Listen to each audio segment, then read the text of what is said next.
Hello. Today I'm going to show you what loops look like in PHP. Now there are several different forms of loops and an infinite number of applications, but I'm going to show you simply what a good old-fashioned while loop looks like. So here I am. I've got opening and closing PHP tags. So the first thing that you're going to need to have in order to implement a loop is a counter, right? A counter is just a special variable. I call it special, but it's really not special. It's just an integer, and they typically have names like I or J or K. You can call it whatever you want to call it. It is technically a counter, so sometimes people call them counters. So it's a counter, and it needs to be initialized to something. And so that initialization value is going to be wherever you want to start. So if I want to count from 1 to 10, then I would start at 1. If I want to count from 50 to 100, then I would start at 50. This is the starting point. It's going to keep track of how many iterations of our loop that we're going to take. So the next part here is the loop itself. So just keyword while, and then the condition. So this condition needs to be true in order for the loop to run. So a condition might be something like while I is less than 10. So that more or less says that I want to do something 10 times. Not entirely true. We'll talk about the subtleties in a minute here. So that condition is in parentheses. Now the next part of this is, well, let's write out that block of code that you want to repeat 10 times. And so we're going to utilize curly braces. So I open a curly brace, I close a curly brace, I press enter a couple times just to kind of create the inside of my loop. But that's my structure. That's my loop structure. Now to finish this loop structure, the last thing I should do in my loop is increment my counter. So that means I'm going to take that counter, which was I, and I want to add 1 to it every time.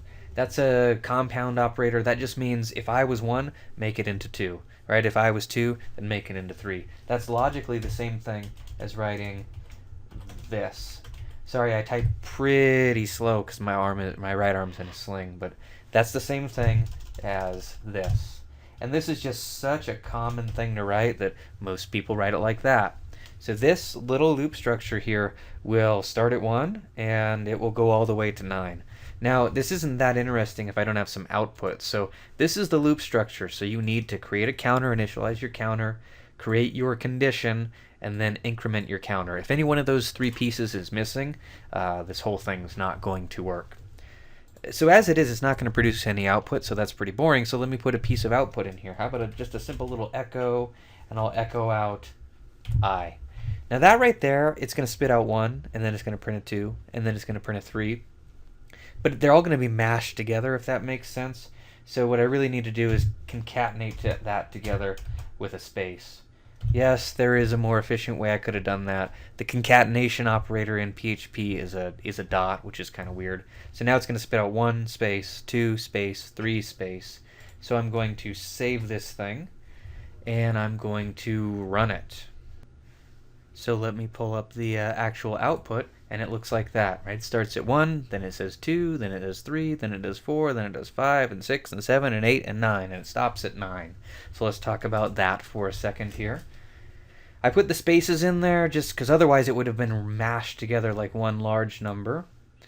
So some subtleties here. Like if I wanted this thing to start at 0, then I would turn that into a 0. If I wanted this thing to start at 5, then I would turn that into a 5, right? That's just a pure judgment call. That's the initialization of your counter. Now, if you remember, it went from 1 to 9. It went from 1 to 9 because at some point, it printed out the value 9. 9 became 10, and 10, so 10 was not less than 10. And at the point where this condition became false, it stopped executing that chunk of code. If I wanted it to spit out 10, then I would say less than or equal to 10. So there's a lot of ways you can manipulate things. Additionally, this incrementation of the counter here that I'm doing on line 7, if you were to move that up above the echo, that would have an impact on what this code outputs.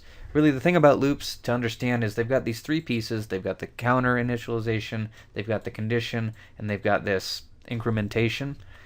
You can mess around with that and change the order of these and change the starting points, change the end points. The only way you're going to get good at this is just by manipulating it, seeing how things work, seeing how things don't work, making a couple of mistakes, fixing mistakes. But ultimately, there's just those 3 essential things that go into a loop, and then how you apply them, right? right? That's up to you. So hopefully this helps you to better understand the essentials of creating a while loop in PHP. Now, a kind of a nice thing about this video is probably helpful to anybody who's trying to better understand how loops work. So thanks for watching.